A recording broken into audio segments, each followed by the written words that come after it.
안녕하세요. 강희찬입니다.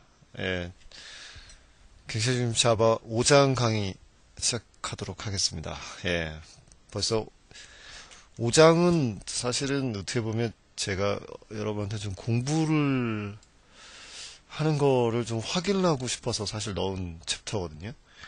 5장의 내용을 보시면 그 문제를 풀이하는 방식으로 되어 있잖아요. 예, 그 흔히들 저희 이제 그 개발자들끼리 하는 얘기 중에 하나가 예, 개발은 머리로 하는 게 아니다. 개발은 손으로 하는 거다라는 얘기를 우리가 늘 합니다. 무슨 얘기냐면 책을 보고 아는 것과 실제로 코딩을 해보는 건 굉장히 다른 얘기거든요. 그래서 책을 보고 흔히들 아는 걸 가지고 자기가 내가 이거 안다라고 생각하시는 경우가 되게 많은데요. 개발자는 그 코드를 자기가 짤 수 있어야지만 아는 거라고 생각해요. 예, 그래서 저 같은 경우는 항상 제가 이거 아는가? 라는 걸 증명하고 싶을 때 내가 원하는 대로 코드를 짤 수 있는가가 제일 중요하다고 생각하거든요. 그래서 흔히들 뭐 어떤 책 보니까 예전에 그 C 계열 책이었는데 뭐 그런 얘기 나오죠. 뭐 100견이 불여 일탈하느니 뭐 100번 보는 것보다 한 번 타이핑 해보는 게 낫다라든가 뭐 이런 얘기들 많이 나오죠. 예, 비슷하게 생각합니다. 그래서 코딩이라는 건요 사실 머리로 배우는 게 아니라 손으로 배우는 겁니다. 그래서 챕터 5를 넣은 이유는 어떤 문제를 만났을 때 이제 이걸 여러분이 머릿속으로만 생각하는 게 아니라 이게 정말 지식이 됐냐라는 거죠. 정보와 지식은 틀린 겁니다. 그죠? 정보라는 건 그냥 머릿속에 있는 게 정보일 뿐이고요. 구슬도 꿰어야 보배라고 이 정보를 꿰어서 이제 지식이 되는 거죠. 이게 지식이 되면 이제 써먹을 수가 있죠. 예. 뭐 운전하는 거랑 똑같습니다. 예, 운전하는 거는 운전을 어떻게 한다라는 건 정보고요. 운전을 이제 자기가 실제로 하는 건 지식이잖아요. 그죠? 예, 그래서 지식을 좀 체크를 해보고 싶어서 여러분 이런 제가 어떤 문제들을 좀 내놓는 게 여러분 나중에 공부하시는 데 좀 도움이 되지 않을까 생각해서 넣은 겁니다. 자, 근데 사실은 이제 이거 하면서 이제 조금 더 뭐라고 할까요? 약간 프로그래밍 냄새를 이제 슬슬 풍기기 시작하려고요. 지금까지 앞에 뭐 변수, 제어문 뭐 이런 거 얘기할 때는 조금 뭐라고 할까요? 원론적인 얘기라고 할까요? 프로그래밍 개론에 대한 얘기라고 할까요? 이런 느낌이었다면 이제는 정말 제대로 프로그램이라는 게 어떤 거냐, 프로그램을 어떻게 처리할 거냐, 뭐 이런 얘기를 실제로 들어가려고요. 그래서 이제 메모리 얘기 같은 게 조금 덜 나오겠지만, 이제는 슬슬 객체 지향을 나갈 준비를 해야 됩니다. 이제 다음 챕터가 배열이거든요. 자, 그래서 변수에 대한 복습이랑 제어문과 루프를 이용해서 문제를 해결하는데 포커스를 두고 있습니다. 근데 이제 이 프로그램을 이런 문제를 풀 때요, 여러분이 반드시 아셔야 되는 게 뭐냐면 어떤 문제를 해결하기 위해서는 그에 따른 절차라는 게 필요해요. 뭐 절차라는 거를 여러분들은 아마 그런 얘기를 거의 들어보신 적이 없을 거예요. 그러니까 예를 들어 제가 신입사원 때, 뭐, 2000년대, 2000년 초반 뭐, 이때죠. 그러니까 2000년, 뭐, 1999년, 뭐, 제가 99년부터 시작했으니까. 근데 그때만 해도 이제 뭐라고 얘기했었냐면, 뭐, 종이에다 먼저 코딩해라, 뭐, 이런 얘기 했었습니다. 선배들이. 그럼 뭐, 이런 말도 안 되는 소리를 뭐, 야, 종이에다 코딩할 시간에 그냥 타이핑하는 게 낫지. 라고 생각했었거든요. 참 어리석었죠. 생각해보면. 자, 절차라는 게 왜 중요하죠? 간단하게 생각해보시면, 슈퍼맨과 일반 사람의 차이가 뭡니까? 슈퍼맨은요, 바지 위에 팬티를 입고, 일반 사람은 팬티 위에 바지를 입잖아요. 그죠? 이 절차가 틀리면 프로그램이 이상하게 나오는 거죠. 그래서 그런 거부터 따질 줄 아셔야 돼요. 그래서 이런 거 좀 연습을 해야 되는데, 그러기 위해서 우리가 흔히들 이제, 프로그램을 구현하기 위해서 보통 이런 단계들이 있다라고 얘기하죠. 분석, 설계, 구현 및 테스트, 구현, 그 다음에 이제 개발이라고 얘기하죠. 그 다음에 이제 테스트, 뭐 이런 거를 진행한다라고 얘기합니다. 그래서 사실 이런 얘기를 좀 해보고 싶어서 이 챕터를 좀 넣었습니다. 자, 분석 단계 한번 볼게요. 분석 단계. 여러분이 어떠한 프로그램을 만들어야 돼요. 하다못해 시스템 아웃 프린트 ln으로 한 라인 찍거나 헬로 월드 찍는 것도 프로그램이거든요. 그거 할 때 먼저 생각하셔야 되는 게 어떤 거냐라는 얘기입니다. 자, 우선은 당연히 내가 지금 뭘 만들어야 되는지 알아야 되죠. 얘들아, 이 사진이 저기가 목적지다라고 얘기하고 가야 되는 거잖아요. 그래서 우선 제일 중요한 건 지금 내가 뭘 만들어야 되는지 정확한 목적을 파악하시는 겁니다. 그래서 저는 뭐라고 생각하냐면 이제 정확한 비즈니스 로직을 파악하는 일이라고 생각합니다. 네. 이게 경우의 수가 되게 많은 경우가 있어요. 그러니까 지금 설명드리긴 조금 어려운데, 예외 상황이 되게 많은 경우가 있습니다. 그러니까 하다못해 내가 A라는 컴퓨터에서 가장 흔한 게 이제 파일 카피 생각하시면 되거든요. A라는 폴더에서 B라는 폴더로 옮겨요. 이때 수많은 조건들이 발생합니다. 예를 들어, B라는 게 하드디스크가 다르다면 B라는 게 하드디스크 용량이 모자라서 카피를 못할 수도 있고요. 아니면 이 폴더 안에 이미 폴더가 너무 많은 거예요. 폴더 안에도 폴더나 파일의 개수가 제한이 있죠. 그게 넘어가서 파일을 못 만들 수도 있는 거고요. 아니면 이게 만약에 원격지라면 네트워크로 데이터가 전송되다가 네트워크가 그냥 죽어버리는 수도 있겠죠. 그러니까 생각할 게 되게 많아요. 프로그램을 짜다 보면. 그럴 경우에는 뭐만 우선 생각해 주시는 게 좋냐면, 특히 익숙하지 않으신 분들이요. 프로그램을 짜는데 익숙하지 않으신 분들은 무조건 성공하는 데 위주로 포커스를 맞춰주시는 게 좋아요. 그 다음에 이제 일단 이게 돌아가야지만 다음으로 이랬을 때는 어떻게 할 거냐, 저랬을 때는 어떻게 할 거냐라고 분석을 하는 겁니다. 사실 이런 분석은 이제 하나의 분석 분야로 빠집니다. 그래서 이거와 관련된 책들이 되게 많은데, 흔히들 이제 이런 거 분석하기 위해서 사용자 요구사항 분석이라든가 시스템 분석이라든가 유스케이스 분석이라든가 온갖 종류의 그 분석하는 거 많이 들어가는데, 가장 이제 우리가 흔히들 많이 하는 게 유스케이스라는 걸로 분석을 많이 하게 돼요. 아마 객체 쪽 들어가게 되면 제가 이런 얘기를 좀 많이 하게 될 겁니다.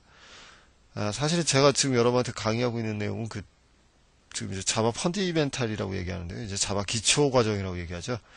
이거를 강의하고 있습니다. 사실 솔직히 제가 주로 외부에서 이제 강의를 했을 때 제 분야는 사실은 이쪽이거든요. OAD라든가 CBD 방법론이라든가 J2E 분석 설계라든가 사실은 제 강의는 그쪽을 많이 해요. 근데 책을 쓰다 보니까 지금 이쪽을 많이 썼는데, 자, 그래서 그런 얘기는 좀 뒤에 가서 드릴 거예요. 그 다음에 이제 로직에 필요한 데이터, 당연히 그러니까 제가 변수랑 시험을 할 때 설명드렸잖아요. 흔히 개발자들이 뭐라고 얘기한다고요? 야, 변수랑 if/else 처리만 가능하면 어지간한 프로그램 다 짤 수 있다 얘기했잖아요. 그래서 데이터 분석 필요하겠죠. 그리고 이제 로직과 데이터를 처리하기 위해서 필요한 기반 사항들이 있는데, 지금 여기 FR이라고 써놓고 이제 NFR이라고 써놓은 게 있는데요. FR은 이제 Functional Requirement, 기능적인 요구사항이라고 얘기하고요. 그 다음에 이제 NFR이라는 건 Non-Functional Requirement 해서 이제 비기능적 요구사항이라고 얘기하는 부분이 있어요. 나중에 이제 시스템 설계할 때 다시 한번 설명드리겠습니다만, 이거는 뭐냐면, 이거는 이제 프로그램에서 기능적으로 제공할 기능들, 프로그램이 가지고 있는 본연의 기능을 얘기하는 거고, 그 다음에 이제 NFR이라는 건 본연의 기능이 어떤 주변 환경에 영향을 받느냐라고 얘기하는 거거든요. 가장 쉽게 예를 들어 제가 카메라를 찍으면 이제 뭐가 되겠습니까? 카메라 찍으면 디지털 카메라를 제가 프로그램을 만들어요. 그러면 이제 뭐가 돼야 되죠? 사진이 당연히 찍힌다는 게 기능적인 요구 사항이잖아요. 근데 이제 이 사진을 뭐 할 수 있다라는 거, 이 사진이 SD 카드에 저장될 거냐, 아니면 그 안에 있는 본체에 있는 메모리에 저장될 거냐, 이런 것들 있죠.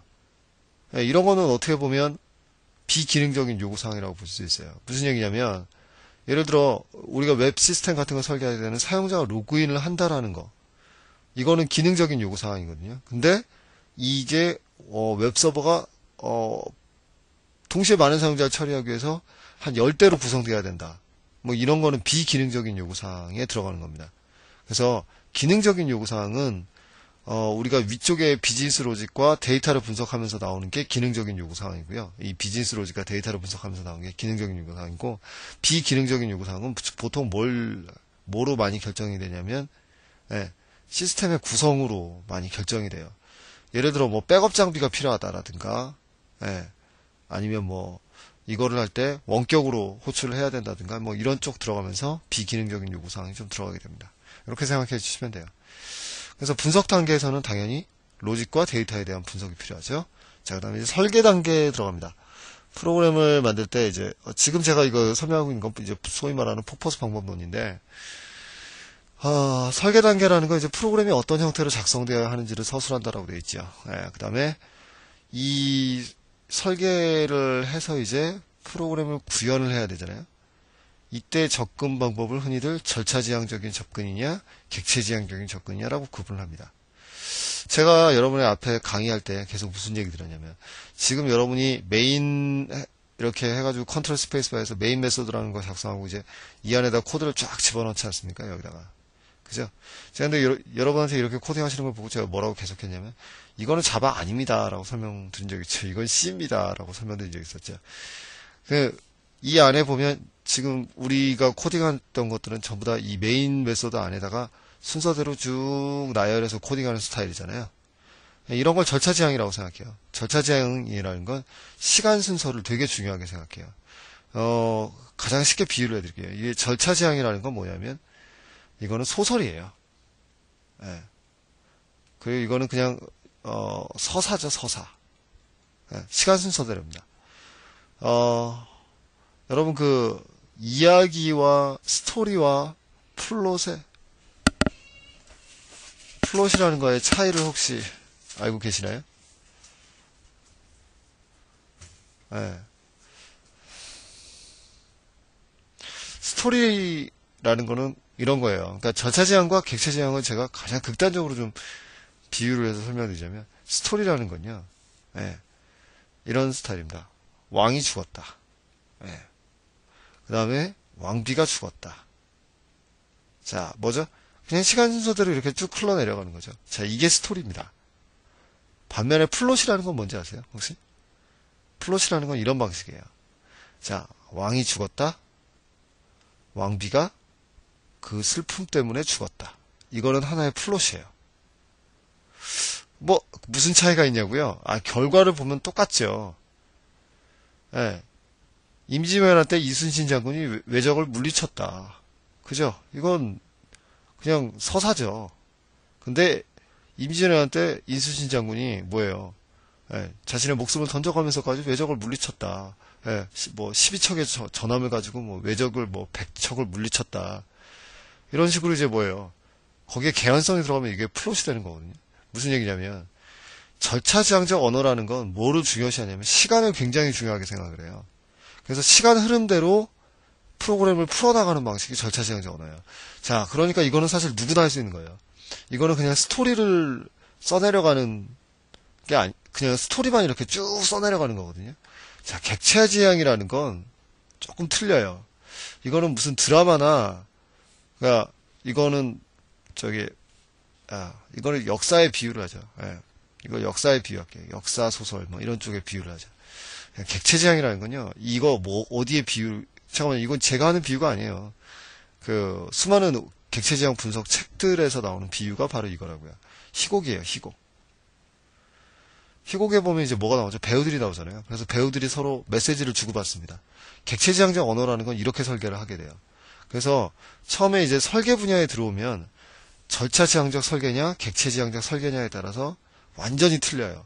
그리고 이런 접근 방법을 흔히들 뭐라고 얘기하냐면 패러다임이라는 건요. 어떠한 사물이나 지식에 대한 체계를 말하는 게 패러다임이에요. 예, 접근 방식 같은 걸 패러다임이라고 생각하시면 돼요. 그래서 이 패러다임이 굉장히 틀립니다. 근데 지금 여러분이 이제 하시는 거는 절차지향적인 패러다임이고 나중에 이제 이 챕터 끝나고 배열 끝나고 나서 들어가는 건 객체지향적 패러다임이라고 생각하시면 돼요. 자, 이제 구현 들어갑니다. 구현 들어갈 때는 소위 말하는 뭐가 많이 나오냐면 방법론이라는 얘기가 많이 나와요. 글쎄요. 이 강의를 들으시는 분들이 이런 얘기를 얼마나 좋아하실지 모르겠습니다만 사실은 필요한 얘기라고 생각하거든요. 자, 이 방법론에서는 폭포수 방법론이라는 게 있고 또 순환형 방법론이라는 게 있고 요즘 들어서 이제 에자일이라든가 뭐 이런 방법론들이 있습니다. 자, 이거는 가장 쉽게 폭포수는요. 지금 이거예요. 분석 열심히 하자. 자, 내가 어떠한 프로그램을 만들어야 되는지 분석 열심히 하면 좋은 방식의 설계를 만들어낼 수 있을 거다. 그리고 설계 열심히 해놓으면 예, 좋은 코드 만들어낼 수 있을 거다. 예, 그 다음에 열심히 구현하면 예, 좋은 결과물 나올 거다. 그래서 그거 가지고 테스트하고 확인해주면 된다. 뭐 이런 방식이에요. 그러니까 이렇게 위에서부터 뚝뚝뚝뚝 폭포수 물 떨어지도 뚝뚝뚝뚝 떨어진다고 해서 우리가 워터풀이라고 얘기하죠. 예, 자, 1960년대, 70년대, 80년대까지 가장 많이 쓰던 방법론이라고 생각하시면 되겠고요. 이제 90년대 들어오면서 이게 좀 변화가 들어옵니다. 이제 이더레이트가 들어가는데요. 예, 이 순환형 방법론은 자, 이렇게 했는데요. 이거 했더니 썩 그렇게 효과가 좋지 않더라는 거예요. 예, 이거 사실 가장 중요한 게 뭐냐면 만약에 제가 여기까지 진행을 했어요. 왜 이게 실패했는지, 그러니까 왜 물론 폭포수 방법론 가지고 부정하면 안 돼요. 생각해 보십시오. 지금 뭔가 효용성이 있기 때문에 지금까지 살아남는 거거든요. 만약에 더 좋은 방법이 있으면 예, 옛날 방법은 과거로 사라져요. 자, 조금 인문학적인 생각 한번 해보실래요? 예, 무슨 얘기냐면 여러분, 우산 쓰는 방법이 지금 원시 시대부터 지금까지 변한 것 같습니까? 아닌 것 같습니까? 비 오는 날 우산 쓰는 거예요. 안 변했죠? 안 변했다는 게 뭘 의미하는지 아시겠어요? 그만큼 쓸모있는 방법이 없다라는 거예요. 그죠? 비 오는 날, 아니 생각해보세요. 비 오는 날 우산을 쓰는 것보다 더 좋은 방법이 있었다. 그럼 지금까지 우리가 그 방법을 안 쓸 이유가 없잖아요. 그죠? 자, 무슨 얘기냐면 어떠한 방법론이나 어떠한 기술이 수십 년 동안 살아남았다면 거기에는 반드시 장점이 있는 거예요. 그죠? 그러니까 살아남는 거죠. 그게 너무 불편했으면 사람들이 안 썼겠죠. 자, 마찬가지예요. 폭포수 방법론도 뭔가 장점이 있었으니까 지금까지 수십 년 동안 살아남은 거예요. 자, 봅시다. 근데 폭포수 방법론의 문제는 여기에 있어요. 예를 들어 제가 분석을 다 하고 설계를 다 해서 구현을 했단 말이에요. 근데 갑자기 시스템 분석이 잘못됐대요. 자, 그럼 이건 누구를 통해서 알게 되냐면 고객이라는 걸 통해서 알게 돼요. 이게 잘못됐대요. 자, 그럼 어떻게 할 거예요? 뭐 어떻게 하긴요. 다시 롤백 해야지. 다시 처음부터 분석해야죠. 이해되셨습니까? 빈번하죠.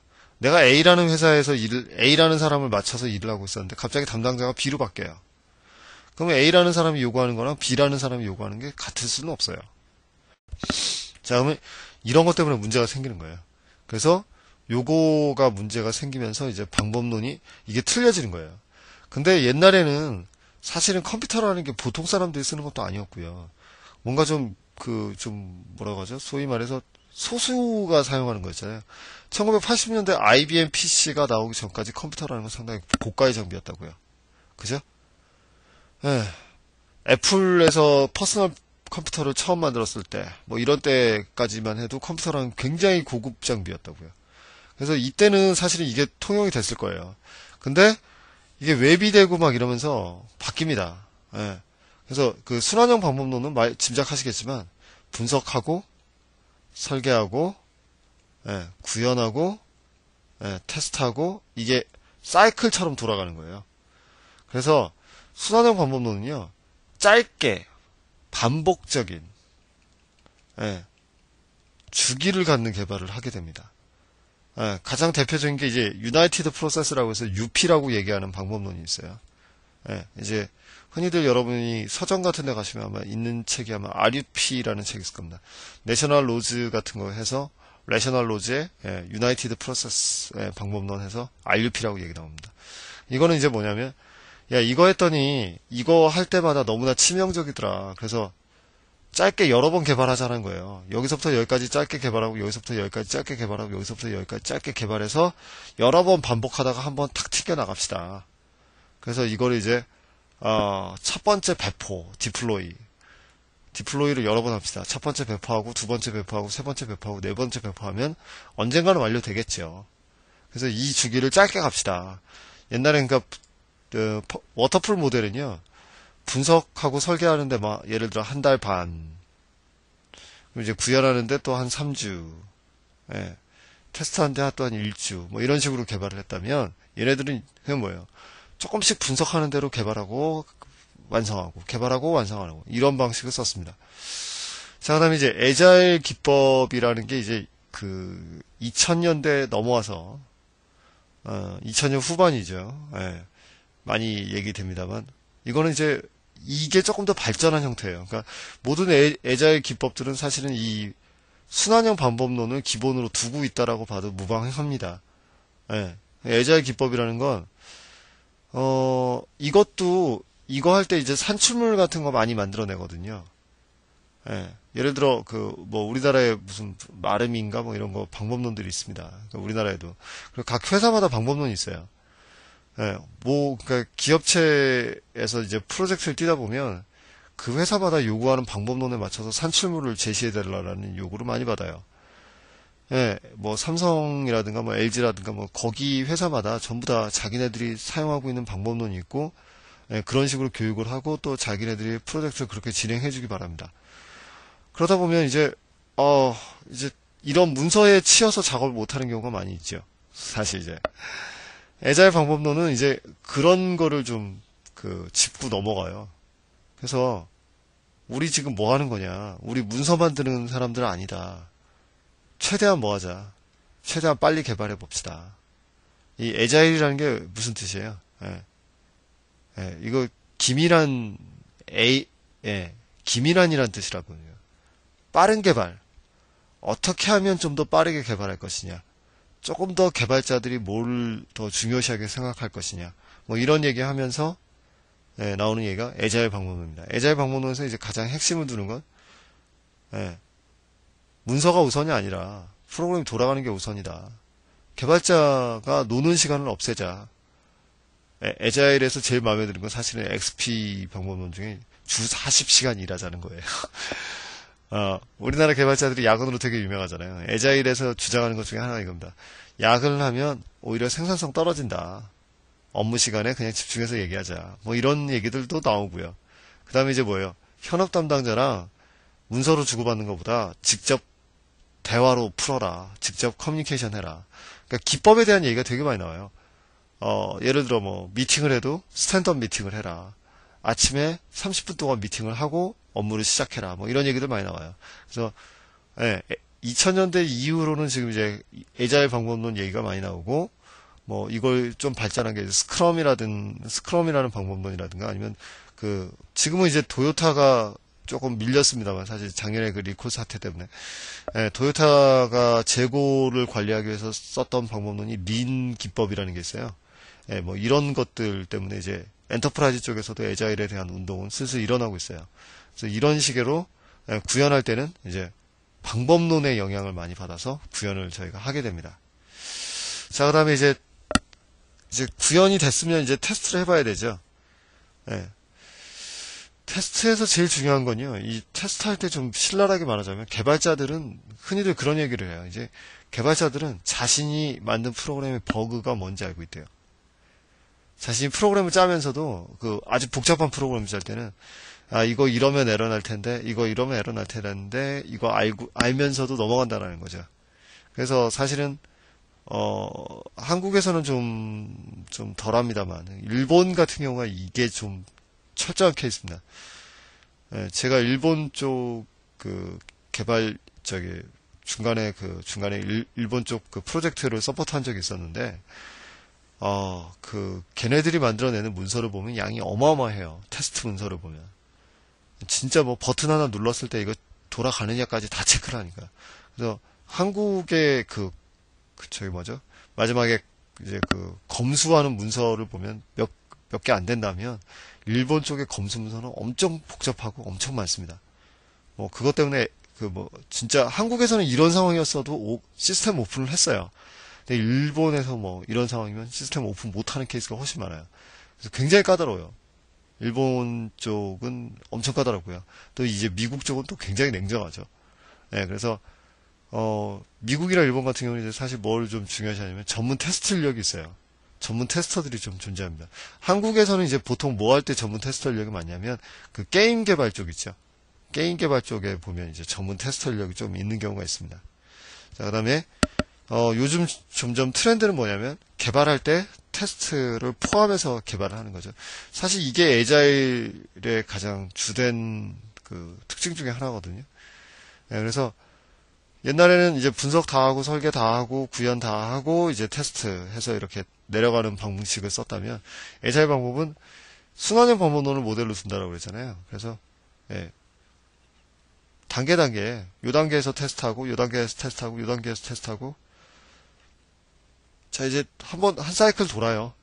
한 사이클 딱 돈 다음에 이제 뭐예요? 고객한테 한번 확인하고 또 테스트하고 예, 고객한테 테스트 한번 받고 그 다음에 또 다음 거 진행하고 또 다음 거 진행하고 이런 방식으로 이제 개발한다는 거죠.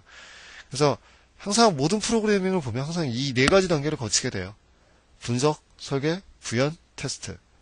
분석, 설계, 구현, 테스트. 뭐 이런 거 항상 네 가지 단계를 거친다고 생각하시면 돼요.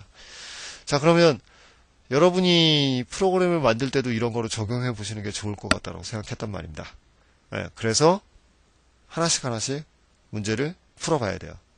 네, 근데 일단 작은 것부터 한번 시작을 해보는 게 좋겠죠. 네. 자, 조금만 이따가 시작을 해볼까요?